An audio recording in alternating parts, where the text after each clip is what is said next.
Hmm. Good morning. Good morning. I'm a little slow getting started this morning.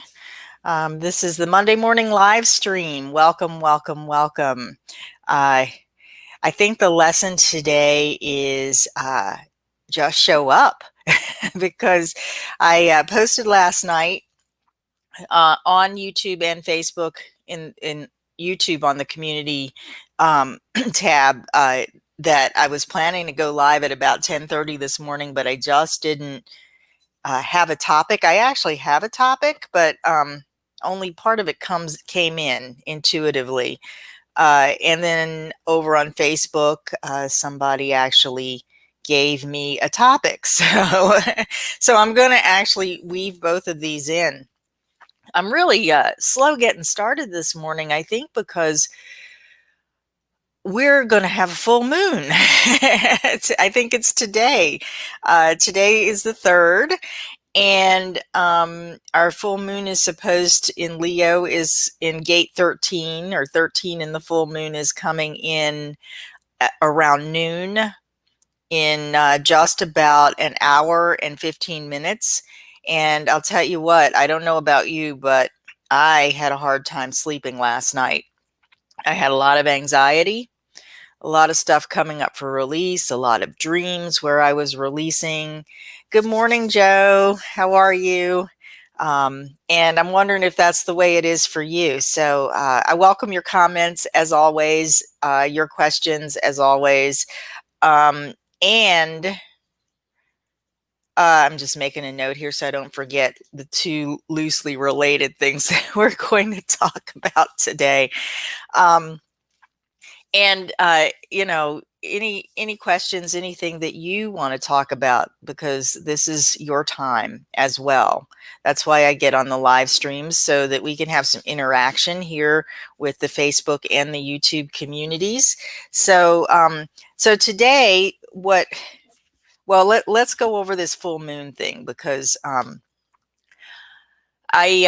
I didn't realize. I knew in the back of my mind that the full moon was coming, but I didn't realize, again, the impact that the full moon has on my own body. And I've really been spending a lot of time feeling embodied uh, and feeling my body lately, and that is the way that I'm going from here on out. I really, as I tap into what's going on in my body, how it feels, um, I realize that there's more. This is like a transition year for me, shedding a lot of things, and maybe that it feels that way to you.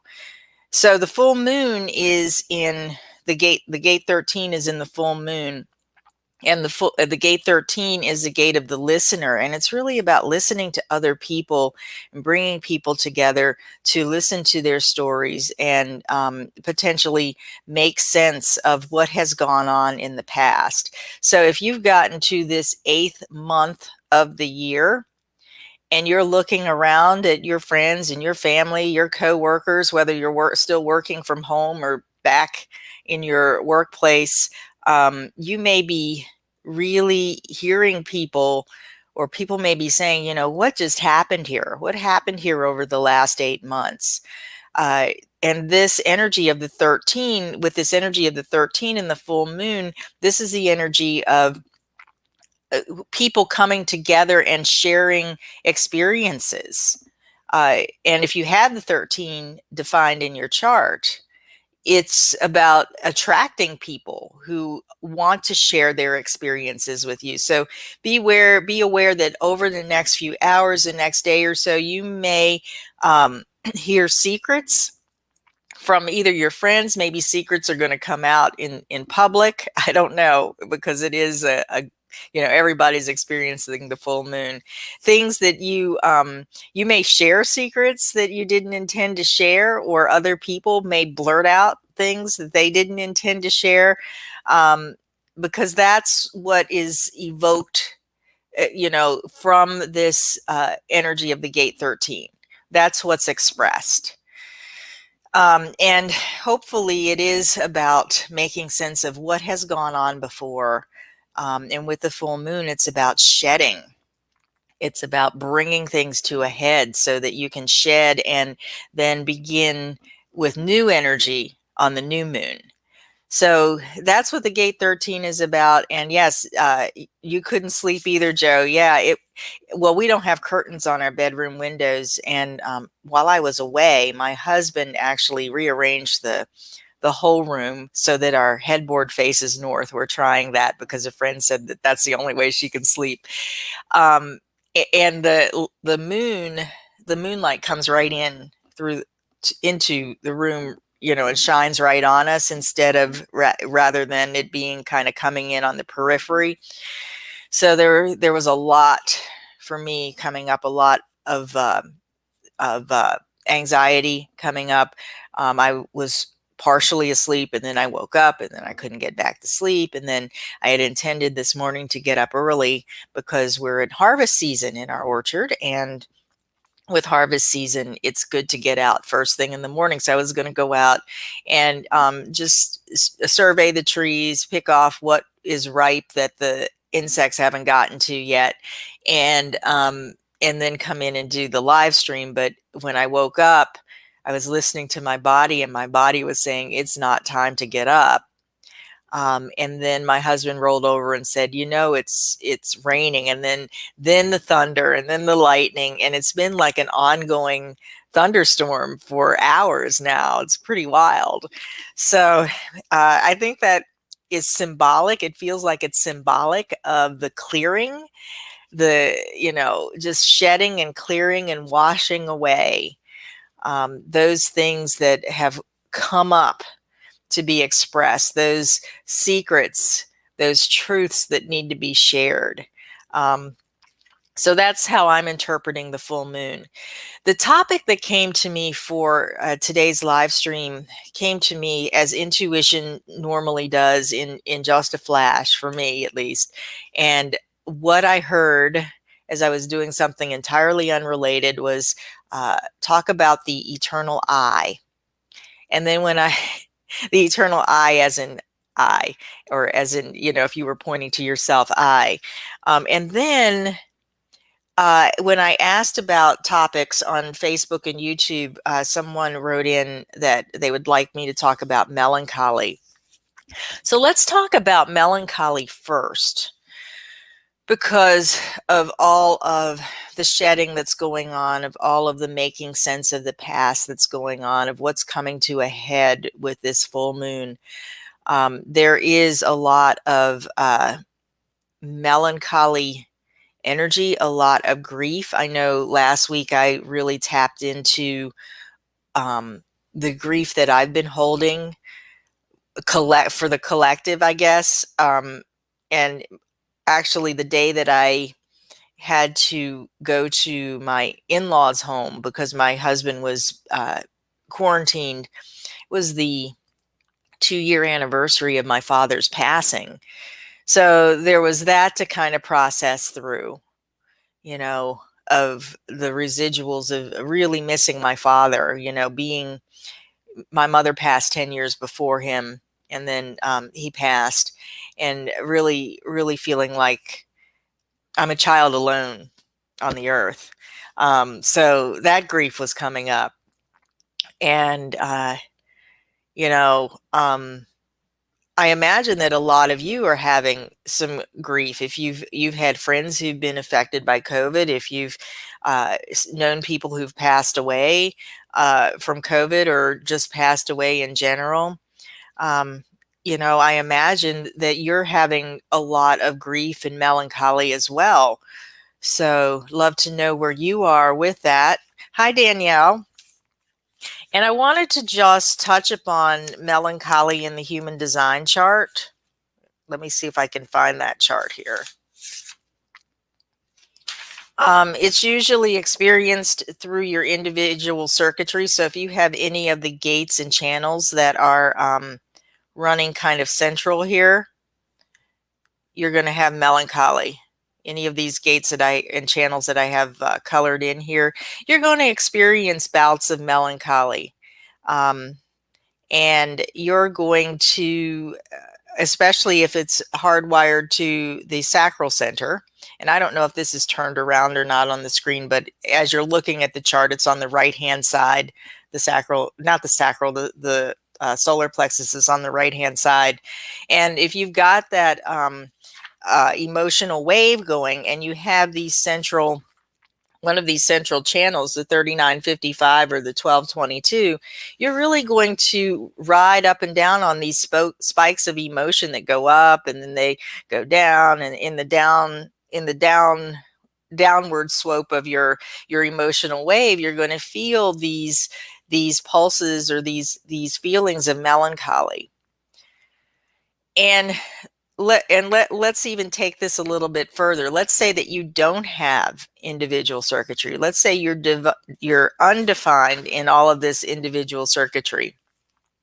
As people come to you, or as the transits come to you that are part of the individual circuitry, you're going to experience amplified emotional or amplified melancholy.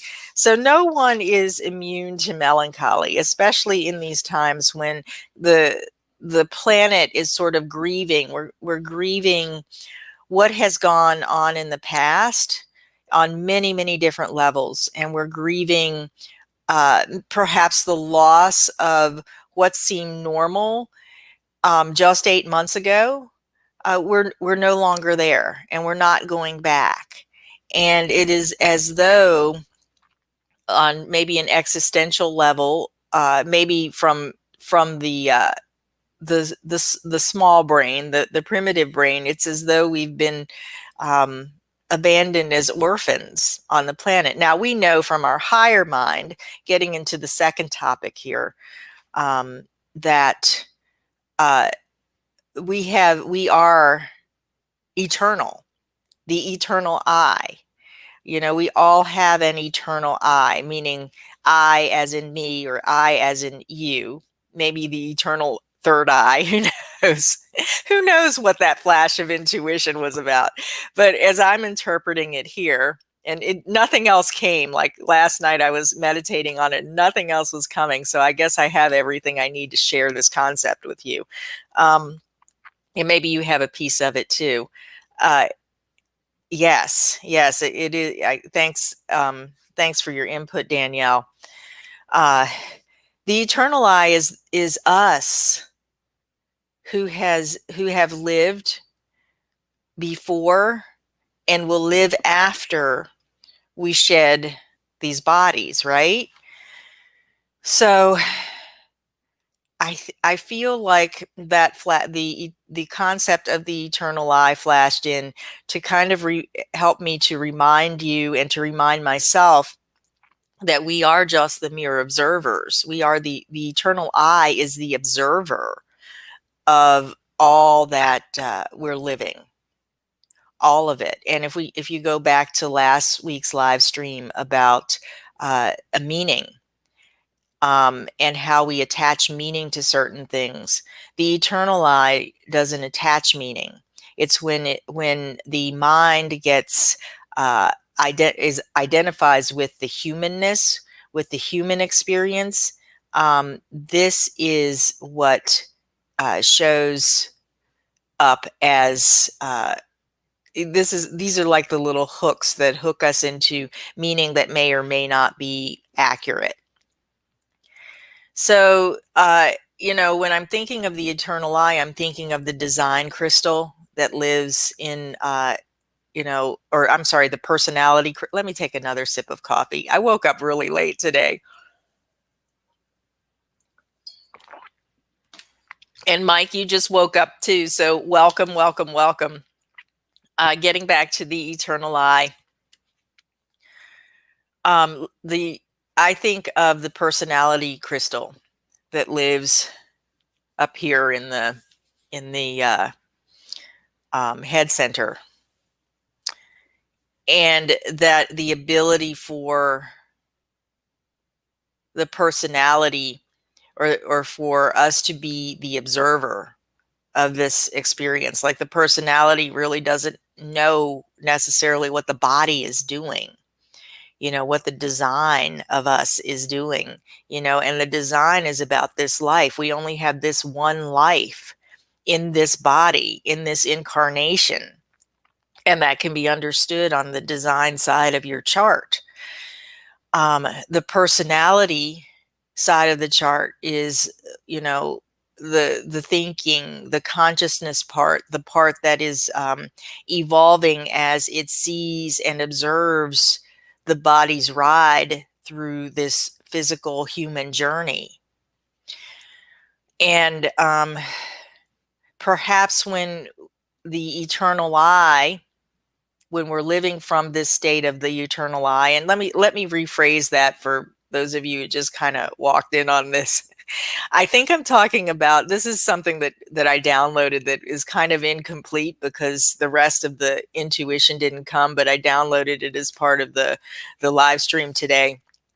I think I'm talking about the higher self, the higher mind, the mind that sees all, knows all, feels all, the part of our consciousness that has lived before, our stream of consciousness that has embodied as a personality. And it is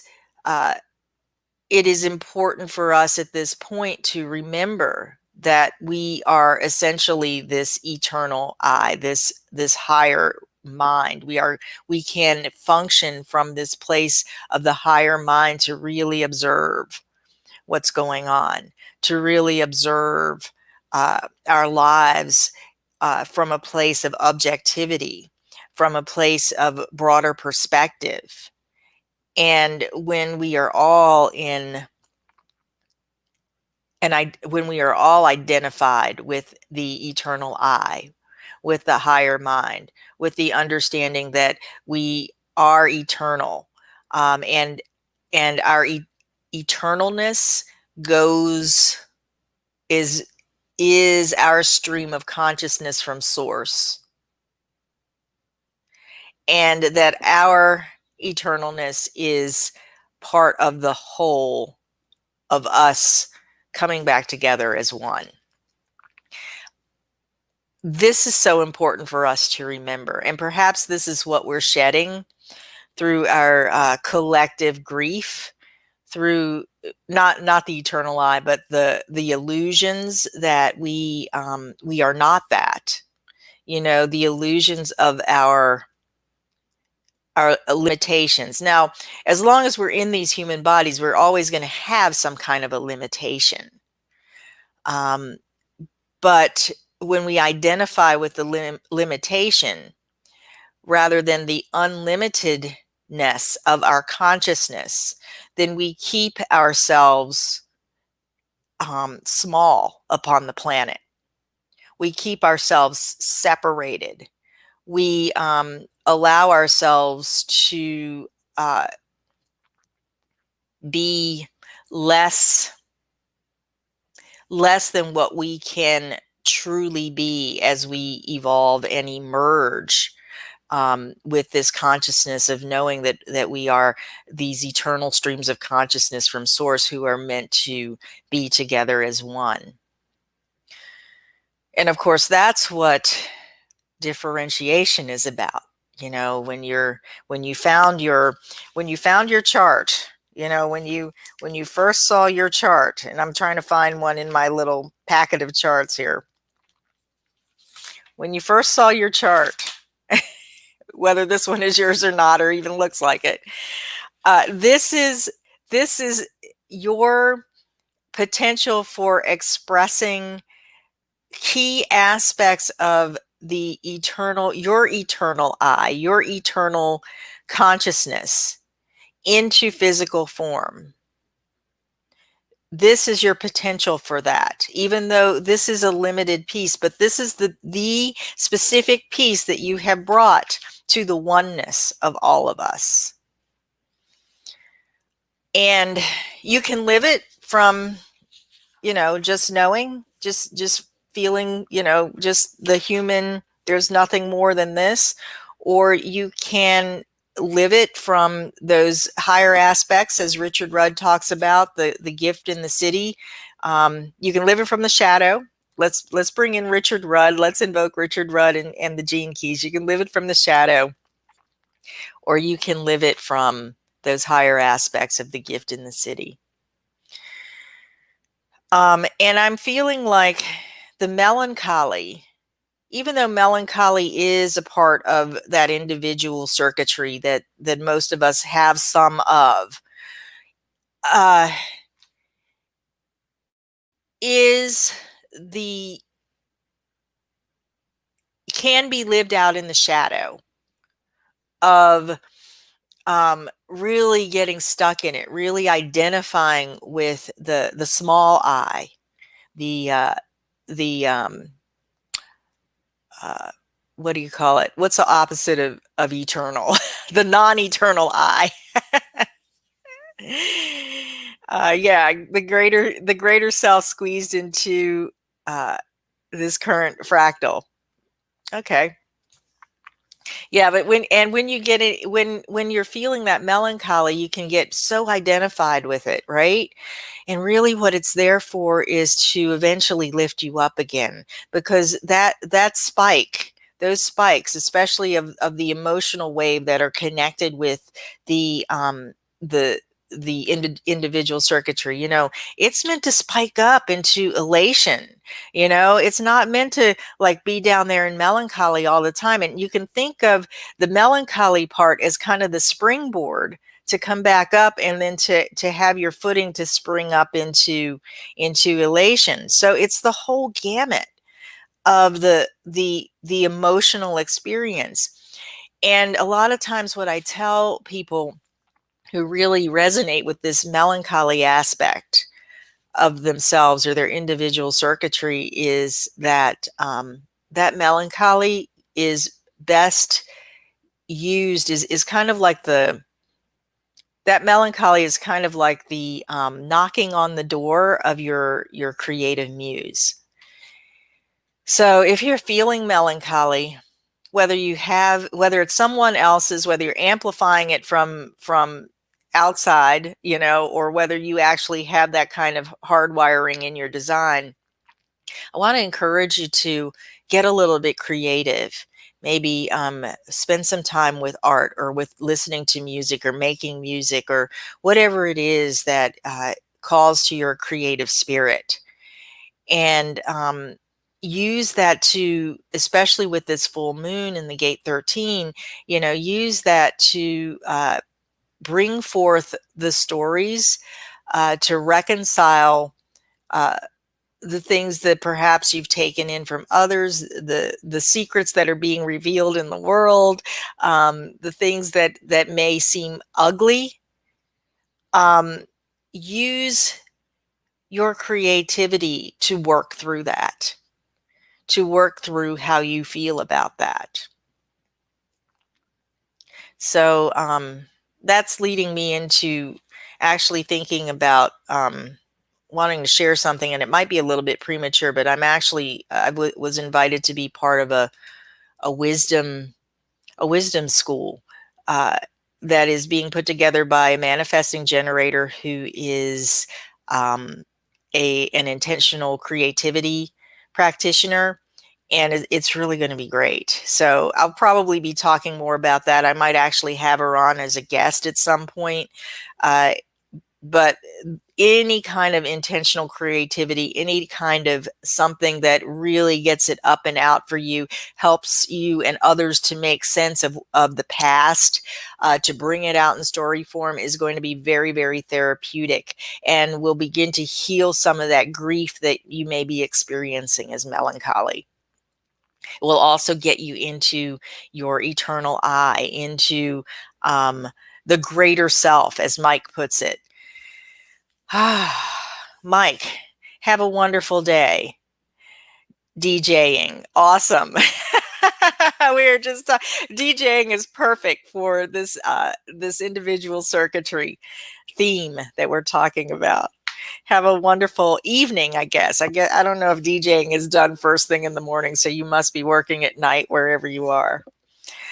Let's spend just a minute or two getting into our greater selves, into that space where our greater selves exist, or where we can touch it, I guess. And this will help with moving through this full moon experience, with the shedding that you may be doing, with wherever you are, with grief, or with being identified with the smallness and the pettiness of the human experience. Let's just come in to the heart with some breaths.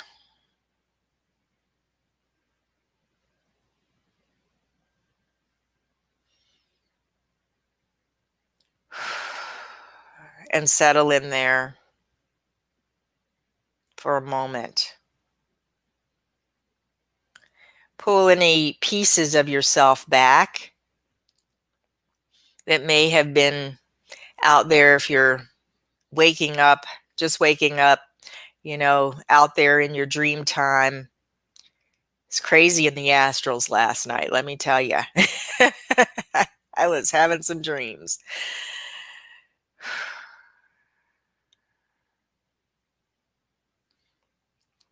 One of the things I've been doing is really moving my attention into the center of my brain.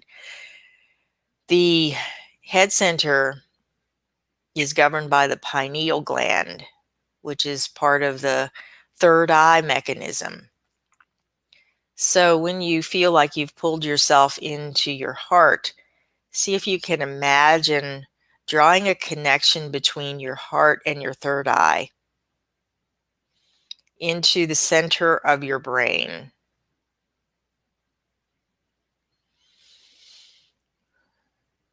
And now as you breathe, switch your attention to the center of your brain. This is the home of your subconscious.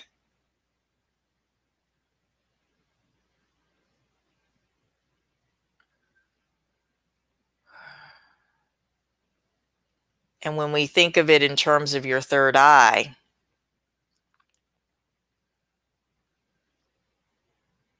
we're thinking of it as the portal for the higher self, the greater self, the eternal I.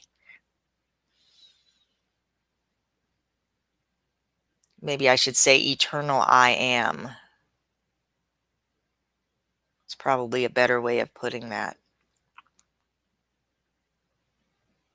So just take yourself into that portal.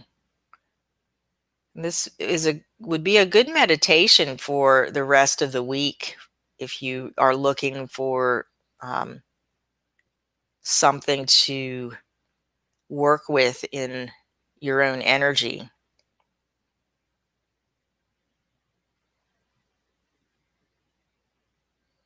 And just observe and feel what's happening as you go into the center of your brain. What does it look like? What does it feel like? What's happening with your body?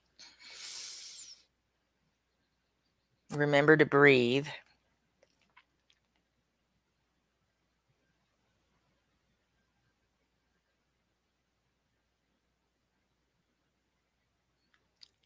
You may see light there, like I see a pool of light where the center of my brain is. You may see something different. And when you've really connected with it, see if you can take that connection back down into your heart, so that there is this connection between your subconscious, the portal way to your eternal I am, and your heart center. You may want to put your hand on your heart center.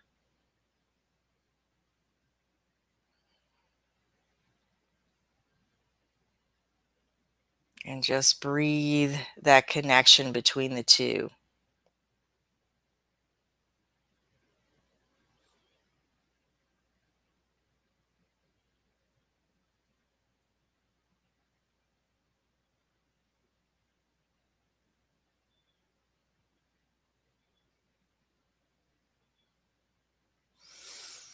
Take one more deep breath.